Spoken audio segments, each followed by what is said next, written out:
Assalamualaikum warahmatullahi wabarakatuh. Apa kabar sobat-sobat semuanya? Oke, kita lanjutkan saja ceritanya sambil Mimin pergi ke kebun. Bab 3155 sampai bab 3157. Desa Nantianmen, hari yang cerah. Ye Chong, Zhou Yutong dan Dong Feng sedang berkeliaran di sekitar desa. Mereka telah berada di desa selama beberapa hari. Saat ini, hal ini bukanlah yang diharapkan Dong Feng sebelumnya. Dong Feng awalnya mengira bahwa di alam rahasia ini akan ada petualangan yang dapat meningkatkan kekuatannya, seperti ramuan dan air dewa. Namun, sekarang tampaknya kecuali tugasnya, seluruh desa Nantianmen biasa saja, sama seperti desa pegunungan kecil di luar. Bagaimana kabarmu, Saudara Ye Chong? Apakah kamu punya ide baru tentang pengalaman kita sebelumnya di dunia maya? Dong Feng bertanya sebelum pergi. Dunia virtual adalah nama Ye Chong untuk tempat yang mereka masuki sebelumnya. Misi itu seperti game R, dengan transisi mulus antar realitas virtual. Ye Chong menggelengkan kepalanya, belum jelas. Saya memutuskan untuk melakukan misi lain untuk melihatnya. Zhou Yutong mengangkat tangannya dan berkata, "Tidak, saya juga harus melakukan misi tersebut, dan saya juga ingin mengalaminya. Jika tidak kali ini aku tidak akan membawamu bersamaku." Ye Chong tersenyum pahit dan berkata, "Oke, aku akan membawamu bersamaku kali ini." Mereka bertiga berjalan dan berbicara, dan segera tiba di sebuah tempat kecil, persegi di desa. Banyak orang dari desa berkumpul di sini. Konon bentuknya persegi kecil, tapi itu hanyalah sebuah ruang terbuka di desa. Karena di sini terdapat pohon besar untuk menaungi sinar matahari, semua orang suka datang ke sini untuk menikmati keteduhan di hari kerja. Di bawah pohon besar terdapat meja 8 dewa yang sudah tua dan menguning, dengan bangku di depan, belakang, kiri dan kanan. 4 orang lanjut usia sedang duduk di bangku tersebut sambil bermain mahjong. Ada sekelompok orang yang berdiri di sana menonton, dan salah satu dari mereka, Ye Chong, mengenalnya, pria gendut sialan itu yang berpura-pura menjadi seorang gadis dan membodohinya dengan memberinya beberapa amplop merah, yang membuatnya kehilangan banyak uang rakyat. Orang-orang ini merokok di atas awan, banyak dari mereka memiliki kantong tembakau khusus pedesaan di mulut mereka, dan mereka menonton dengan penuh semangat. Di samping orang-orang ini, ada tunggul pohon besar, seukuran batu giling, dengan beberapa anak merangkak di atasnya. Karena disentuh orang, seluruh permukaan tunggulnya sudah aus dengan sangat halus. Ada beberapa wanita yang duduk di bebatuan di dekatnya, memakan biji melon dan saling membisikkan sesuatu. Beberapa orang dan perempuan ini mengobrol seperti pusat intelijen desa. Ketika Ye Chong, Zhou Yutong, dan Dong Feng berjalan mendekat, para wanita itu berhenti dan menatap mereka secara langsung. Ye Chong tiba-tiba merasakan firasat buruk. Dia merasa bahwa dia akan segera menjadi bahan pembicaraan para wanita ini. Memikirkan hal ini, Ye Chong tidak bisa membantu tetapi mempercepat langkahnya, ingin keluar dari tempat yang benar dan salah ini sesegera mungkin. Tepat setelah Ye Chong mengambil 2 langkah ke depan, dia bertemu langsung dengan seseorang. Pria ini juga seorang pria gemuk, mengenakan celana jeans yang diregangkan erat di kedua pahanya yang gemuk dan memiliki beberapa garis horizontal. Dia mengenakan t-shirt putih di bagian atas tubuhnya. T-shirt ini juga sangat tidak pas, garis lehernya agak kecil dan mengencangkan lehernya yang gemuk, juga agak pendek, memperlihatkan tubuh besar pria gendut itu, perut. Pria gendut itu berambut pendek dan tersenyum, melambaikan tangannya ke Ye Chong. "Halo, nama saya Cheng Zanjiang, dan saya juga baru di sini.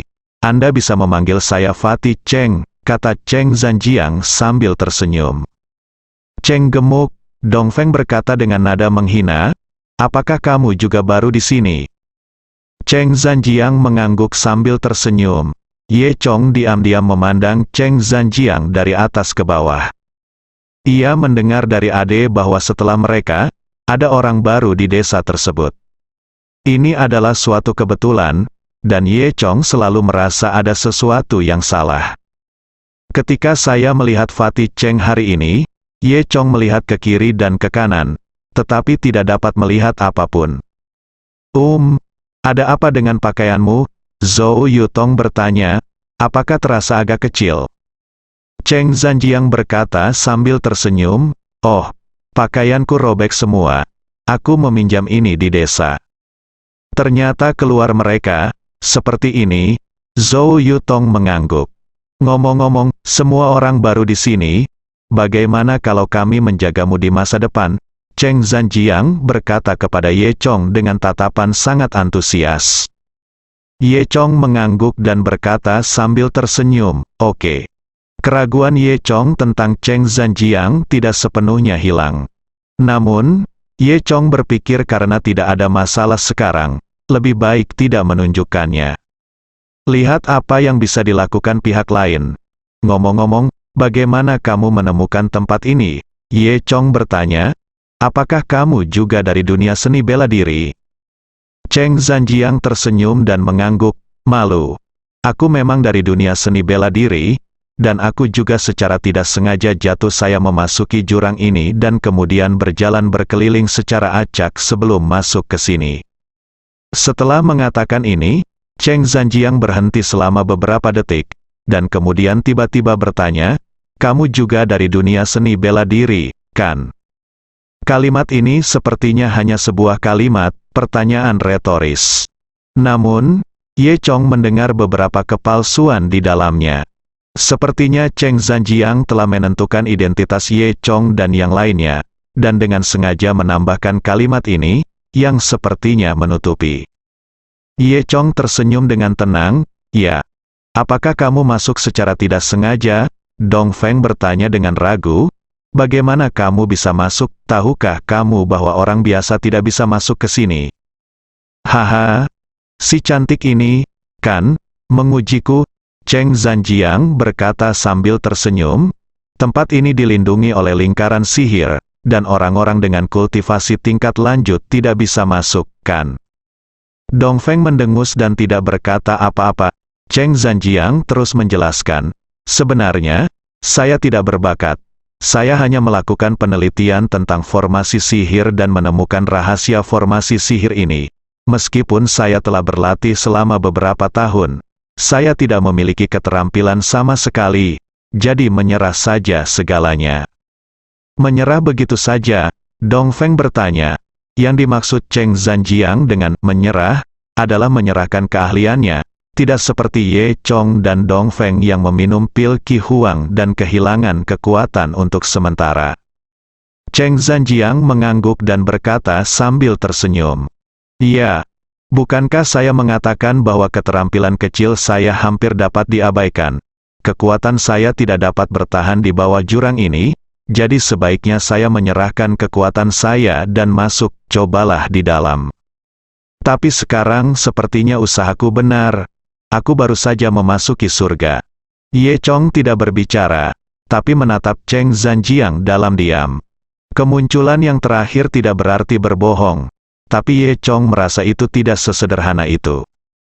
Dong Feng juga meragukan hal ini, dan Zhou Yutong mengangguk seolah dia mengerti. Kalau begitu, kamu cukup beruntung. Cheng Zhanjiang berkata sambil tersenyum, ya. Yang lebih beruntungnya adalah aku masih bisa melihatmu dan wanita muda yang begitu cantik di sini. Gadis, suatu kehormatan. Haha, kamu bisa bicara. Zhou Yutong berkata sambil tersenyum. Cheng Zhanjiang kali ini cukup kuat. Dia menemukan alasan yang cocok baginya untuk dekat dengan Ye Chong dan yang lainnya, dan dia jatuh cinta dengan seorang wanita cantik. Ngomong-ngomong, apa yang akan kamu lakukan? Cheng Zhanjiang bertanya. Ayo dapatkan poin, kata Ye Chong. Cheng Zhanjiang berkata, dapatkan poin, menyenangkan, bisakah Anda membawanya? Ye Chong mengangkat bahu dengan acuh tak acuh dan berkata, kalau begitu ayo pergi bersama. Setelah itu, beberapa orang pergi ke koperasi pemasok dan pemasaran bersama. Hanya ada sedikit orang di koperasi pemasok dan pemasaran. Kakak ipar ketiga masih sama, bersandar di meja kaca, makan biji melon dan mengobrol dengan dua wanita paruh baya. Beberapa hari yang lalu, seorang nelayan menangkap mayat di waduk sebelah timur, kata kakak ipar ketiga misterius. Apa, nelayan yang menangkapnya? Nelayan ini benar-benar bisa menangkap apa saja kecuali ikan? Ucap seorang wanita paruh baya berpakaian warna-warni. Wanita lain, yang mengenakan jilbab segitiga berwarna hijau, berkata, "Mengapa saya tidak tahu? Apa sebenarnya yang terjadi?" Kakak ipar ketiga, "Tolong beritahu saya." Kakak ipar ketiga meludahkan seteguk melon mengupas bijinya dan berkata dengan ludah beterbangan. "Oh, suatu pagi beberapa hari yang lalu, mereka yang menyelidiki kasus ini menerima telepon dari seorang nelayan yang mengatakan bahwa ada mayat. Sambil menunggu penyidik datang, mereka melihat si pemancing masih menunggu di tepi waduk. Di samping si pemancing, ada tas fiberglass, kamu pasti tahu, tasnya berwarna abu-abu di bagian luar dan sabuk merah di bagian dalam." Hua Yi berkata, "Ini juga ditutupi dengan dua lapis tas. Bukankah begitu?" Kakak ipar ketiga melanjutkan, "Mengapa kamu tidak mengatakan bahwa orang yang menangani kasus ini adalah dari pemerintah? Dia sangat hebat. Sekilas orang akan tahu kalau ini tempat pembuangan mayat." Ternyata masih ada beberapa potongan di dalam tas, batu. Mayat ini tenggelam ke dasar air.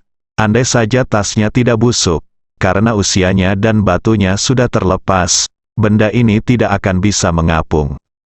Adik ipar ketiga, bagaimana kamu bisa tahu dengan jelas? Tanya si selendang hijau. Wajah kakak ipar ketiga menjadi sedikit merah. "Ya, aku baru tahu ini." "Lalu apa?" Hua Yi bertanya. Kakak ipar ketiga melanjutkan. "Lalu, saya membuka tas dan melihat ke dalam, coba tebak." Ketika sampai pada poin kunci, kakak ipar ketiga sengaja berhenti dan memandang kedua orang lainnya secara misterius. "Oh, apa yang kamu lihat? Katakan padaku," tanya sorban hijau itu tidak sabar. Kakak ipar ketiga melanjutkan, "Saya melihat mayat dengan rambut panjang, kuku, dan sepatu hak tinggi. Itu adalah seorang wanita, basah berkeping-keping, dan wajahnya tidak terlihat. Baik syal hijau maupun baju berbunga-bunga itu tersentak, udara sejuk. Menakutkan sekali. Bagaimana kabarmu sekarang?" tanya Hua Yi. "Betul. Bagaimana penyelidikannya?" Green Turban juga bertanya.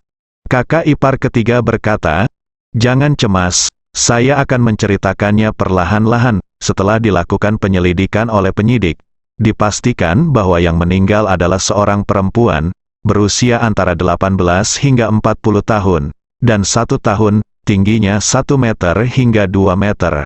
Antara tahun lalu dan tahun ini, waktu kematiannya adalah antara tahun lalu dan tahun ini. Lihat orang ini, dia pasti seorang profesional untuk mengetahui informasi lama ini begitu cepat, hijau kata sorban. "Itu tidak bagus. Apakah kamu sudah tahu siapa wanita ini?" Hua Yi bertanya. Kakak ipar ketiga menggelengkan kepalanya terlebih dahulu, lalu meludahkan seteguk kulit biji melon, lalu berkata secara misterius, "Ini hal yang paling mengasyikkan. Biar ku beritahukan padamu. Awalnya, kamu bilang wajahmu busuk sekali. Bagaimana kamu bisa mengenali orang? Apa, jika saya tidak profesional? Saya akan menemukan solusinya dengan cepat." Rambut mayat wanita itu tidak busuk. Mereka menemukan bahwa orang ini memiliki seikat rambut, dikepang menjadi sebuah kepang yang sangat aneh. Syal hijau bertanya dengan bingung, "Ah, apakah kamu mengenalinya hanya dari kepangnya?" "Itu tidak benar. Tapi ku dengar guru bernama Tony lah yang mengungkap rahasianya." Kakak ketiga mertua melanjutkan, "Ternyata gaya rambut seperti ini hanya orang lokal khusus yang bisa melakukan ini, dan itu adalah Kak Beng. Kak Beng adalah nama lokal untuk tipe wanita yang memberikan layanan khusus. Jilbab hijau dan pakaian warna-warni tentu saja dipahami. Oh, apa yang terjadi selanjutnya? Tanya sorban hijau penuh semangat. Kakak ipar ketiga menyesap biji melon dengan bangga. Tak perlu dikatakan lagi bahwa seluruh Kabupaten Simen kami sekarang terlibat dalam kampanye untuk memusnahkan Kaisar. Saya mendengar bahwa banyak orang dikirim di siang hari bolong. Desa kami Guangdongkun juga membawa seseorang ke sana. Haha, menurutku mereka terlalu malas untuk menangkap pelacur di siang hari bolong. Siapa yang bisa melakukan ini di siang hari bolong? Kata Green Turban sambil tersenyum. Sebelum dia selesai berbicara, teleponnya berdering. Halo, apa? Saya, apa? Bajingan ini? Turban hijau itu mengangkat telepon, mengucapkan beberapa patah kata, dan menutup telepon dengan marah. Ada apa? Tanya kakak ipar ketiga. Mulut pria bersorban hijau itu berkerut karena marah. Bajinganku itu ketahuan sedang berhubungan seks di siang hari bolong. Guangkun meneleponku dan memintaku untuk menjemputnya. Coba aku lihat apakah aku tidak memukulinya sampai mati. Itu, sorban hijau itu pergi dengan marah. Ketika sorban hijau padam, 4 orang, Ye Chong, Zhou Yutong, Dong Feng dan Cheng Zanjiang, baru saja masuk. Kakak ipar ketiga melihat Ye Chong dan yang lainnya dan berkata sambil tersenyum, kamu di sini lagi. Zhou Yutong mengangguk, ya, kami di sini untuk mendapatkan poin. Melihat Zhou Yutong, dia jelas sangat bersemangat. Ye Chong hanya mengangguk ke arah kakak ipar ketiga, lalu memimpin yang lain ke papan tulis. Beberapa tugas baru dipasang di papan tulis. Namun, setelah diperiksa lebih dekat, sebagian besar tugas telah diklaim. Masih ada 2 misi yang tersedia. Tugas pertama menjadi penjahat dalam cerita yang bagus. Ada kuota dan hadiah 50 poin. Tugas kedua berburu burung pegar di hutan. Ada 3 tempat dan hadiah 10 poin. Ye Chong berpikir sejenak dan mengatur agar Dong Feng membawa Zhou Yutong berburu burung pegar. Lagi pula, sepertinya tugas ini tidak berbahaya sama sekali. Sedangkan untuk dirinya sendiri, dia memilih misi pertamanya, menjadi penjahat. Adapun Cheng Zanjiang, jika dia menyukainya, dia akan pergi berburu bersama Dong Feng dan Zhou Yutong. Jika dia tidak menyukainya, dia akan mencari cara untuk pergi berburu sendiri. Jelas sekali, Cheng Zanjiang tidak tertarik berburu. Dia awalnya ingin mengikuti Ye Chong dan mempelajari lebih lanjut tentang Ye Chong secara diam-diam. Namun, hanya ada 1 kuota untuk misi Ye Chong, jadi Cheng Zanjiang tidak bisa memaksanya untuk menghindari orang lain melihat niat sebenarnya. Karena dia sedang mencari alasan untuk menjemput gadis, pergi berburu bersama Dong Feng dan Zhou Yutong adalah hal yang paling normal. Memikirkan hal ini, Cheng Zanjiang tidak punya pilihan selain mengikuti pengaturan Ye Chong. Setelah memilih tugas, mereka berempat mendatangi kakak ipar ketiga untuk mendaftar. Misi Ye Chong bisa dimulai kapan saja, tapi misi berburu burung pegar di pegunungan harus menunggu hingga sore hari. Jadi, Ye Chong meminta yang lain untuk kembali dulu dan bersiap melakukan tugas. Kali ini, Ye Chong sudah mengenalnya. Setelah keluar dari koperasi pemasok dan pemasaran, Ye Chong pergi ke ruang komputer di belakang kantor pusat desa, dipandu oleh staf yang sama seperti terakhir kali. Staf membawa Ye Chong ke ruangan kecil yang terpisah, dan kemudian berkata kepada Ye Chong, "Saudaraku, kamu bisa mulai kapan saja." Setelah itu, staf keluar, Ye Chong menutup pintu dan duduk di kursi di depan komputer. Sebelum Ye Chong dapat mengoperasikannya, layar komputer memancarkan cahaya putih yang menyilaukan. Setelah cahaya putih berlalu, Ye Chong muncul di tempat lain, ruang perjamuan yang megah. Ye Chong dipindahkan ke dunia virtual lagi. Ye Chong sudah terbiasa dengan ini. Pada saat ini, suara familiar terdengar di telinga Ye Chong. Ini adalah suara saat sistem mengeluarkan penjelasan misi, sama seperti terakhir kali misi dijalankan. Selanjutnya, Anda akan memasuki plot novel yang dipilih secara acak dan menjadi penjahat di dalamnya. Silakan menjadi penjahat, ditampar wajahnya oleh protagonis, dan selesaikan momen highlight protagonis. Ketika Ye Chong Zeng bingung, dia melanjutkan novel berdarah, para senior gila ingin membunuhku setiap tahun, membanjiri pikiranku. Ye Chong terdiam. Pertama-tama, Ye Chong benar-benar tidak tahu mengapa ada misi aneh seperti itu. Apa yang ingin dilakukan oleh perancang misi ini? Dan yang lebih aneh lagi adalah, mengapa Zhou Yutong dipilih untuk novel ini? Apakah misi ini benar-benar tidak dimaksudkan untuk mengacaukannya? Hampir dalam beberapa detik, seluruh plot para senior gila ingin membunuhku setiap tahun, memasuki pikiran Ye Chong. Ye Chong hanya bisa mengatakan dua kata tentang novel ini, berdarah.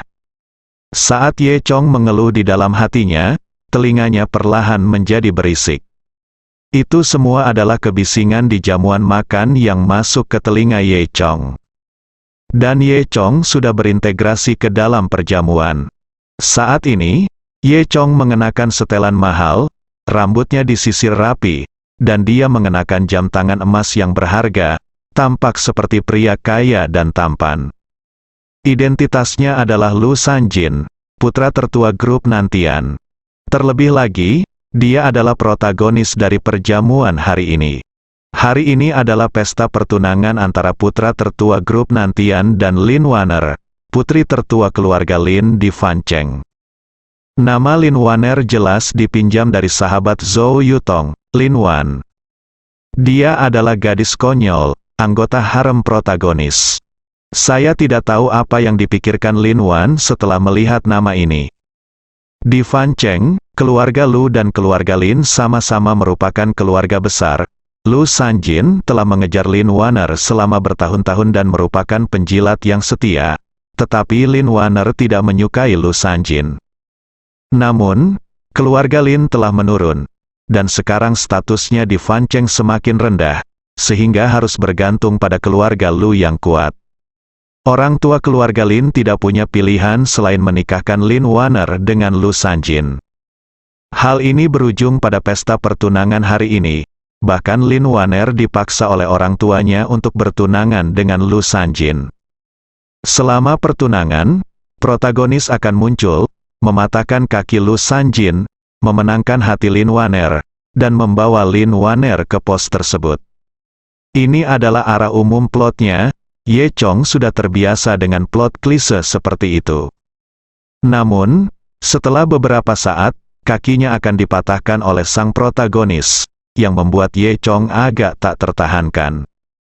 Biasanya dia mematahkan kaki orang lain, tapi sekarang dia harus menjadi batu loncatan bagi sang protagonis. Sang protagonis ingin menjemput gadis. Siapa yang dia provokasi? Penjahat masa kini sangat sulit untuk menjadi penjahat, mereka tinggi, tampan, kaya, dan tergila-gila. Ini adalah ciri-ciri standar seorang penjahat.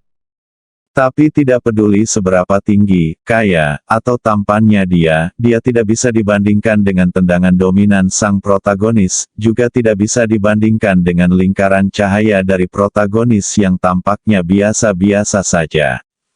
Saat Ye Chong sedang berpikir liar di sini, seorang gadis kecil tiba-tiba datang dan melompat. "Saudaraku, orang tuamu memintamu untuk datang. Kakak Lin dan keluarganya juga ada di sini," kata gadis kecil itu. Gadis kecil ini adalah adik perempuan Lu Sanjin, Lu Wuling. Ye Chong memandangi gadis kecil yang lugu ini dan menggelengkan kepalanya. Karena dia ditulis oleh Zhou Yutong sebagai gadis yang sangat terpelajar, dia akhirnya menjadi salah satu harem protagonis. Dia memilih untuk memaafkan protagonis karena memukuli saudaranya sampai mati. Setelah itu, Ye Chong masuk ke ruang belakang bersama Lu Wuling. Di dalam ruangan terdapat beberapa kursi.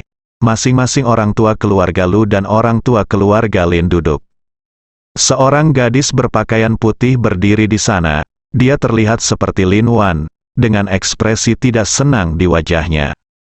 Ini adalah salah satu tokoh utama dalam buku ini, Lin Wanner. Melihat Lin Wanner, Ye Chong tidak bisa menahan tawa. Minggu ini Yu Tong bahkan benar-benar menggambarkan penampilan Lin Waner menurut Lin Waner. Ketika Lin Waner melihat Ye Chong, juga dikenal sebagai Lu Sanjin, masuk, dia bahkan menunjukkan ekspresi jijik. Ayah, Bu, sudah kubilang, aku tidak ingin menikah dengannya, kata Lin Waner dengan marah.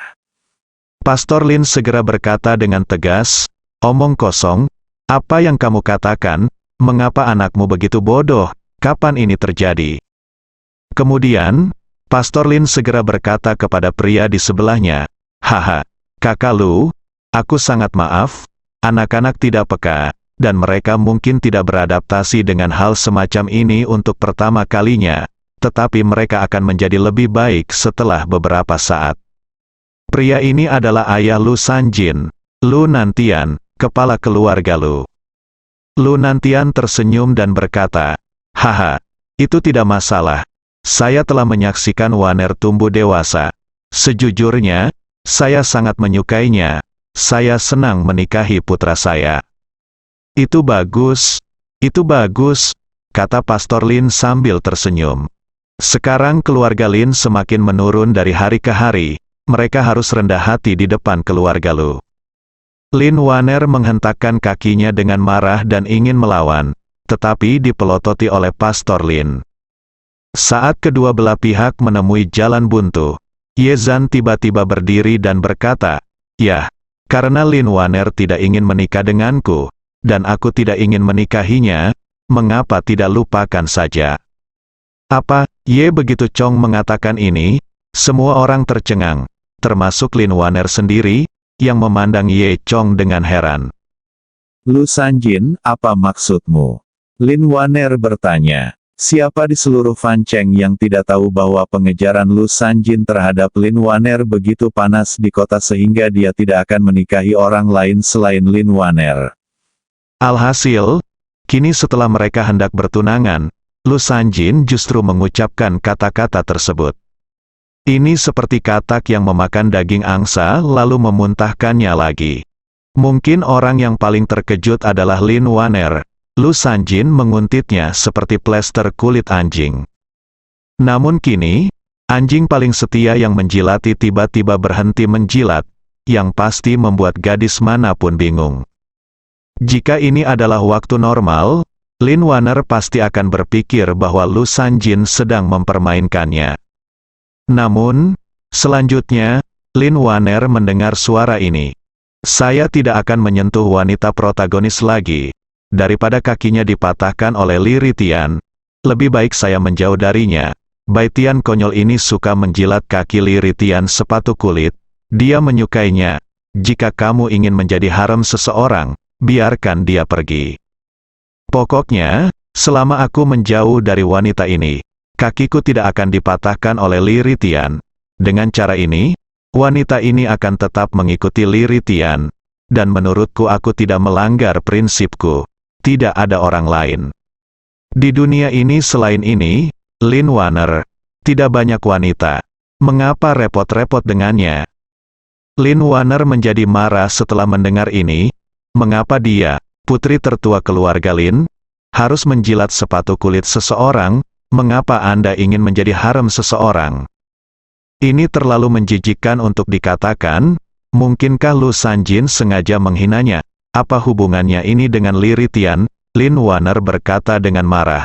Lu Sanjin, apa yang kamu katakan? Namun nyatanya, Ye Chong, juga dikenal sebagai Lu Sanjin, tidak mengucapkan sepatah kata pun. Kali ini, semua orang memandang Lin Waner dengan heran, bersambung.